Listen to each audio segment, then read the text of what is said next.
they will do everything in their power to try to save that person's life. Now, I can guarantee you, in the years and years and years that I worked in the ICU, or especially the emergency room, we have never once taken a license. We look and see who this is because we don't have a clue who this person might be if we're looking through to try to figure out things. But we're looking for blood types and, you know, age and who they are and this and that. We're trying to figure out who they are. Not once did I ever look and see, wait, does this person have a heart on their license or not? First of all. Second of all, if they wouldn't do everything that in their power to try to save that person's life, they would not be able to donate organs. The opportunity for organ donation vanishes when they cardiac arrest. Like if they would cardiac arrest, if their heart would stop, that's it. They don't have an opportunity to donate organs anymore. Once brain death occurs, you know, of course, that's when they will call LOPA. John Smith is here. Can you please send your, you know, coordinator on site to evaluate? So we will evaluate to see if that person would be a potential organ donor. So we evaluate briefly, and then we make a plan. We establish a plan with the team that's there on basically the family support. What's going to happen for the family support for the next 10 to 12 hours.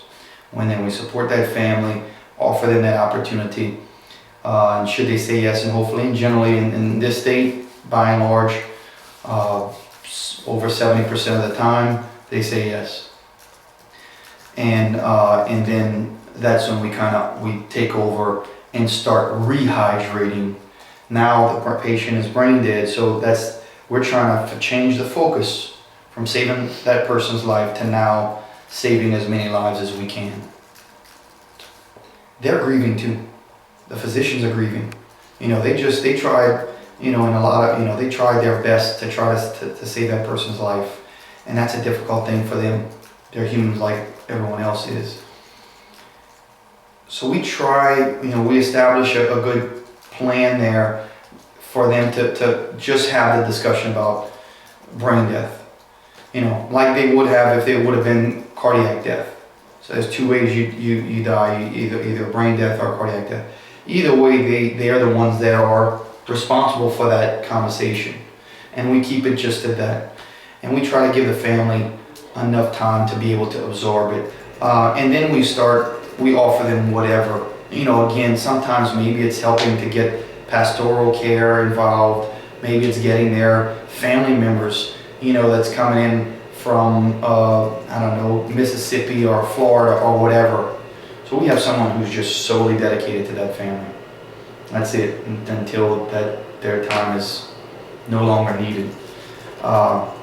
In that time frame, we do, you know, especially if they have a heart on their license, we know, because it goes up on our database.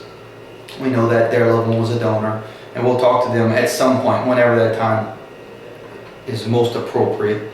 And there's no perfect time. It you know, it changes from case to case, but. And then when that family, you know, when they do consent or give authorization for donation, then our clinicians come in and talk to the physicians and work closely with the staff here. Basically, you know, change that, like I said, that progression from, you know, now to saving as many lives as we can.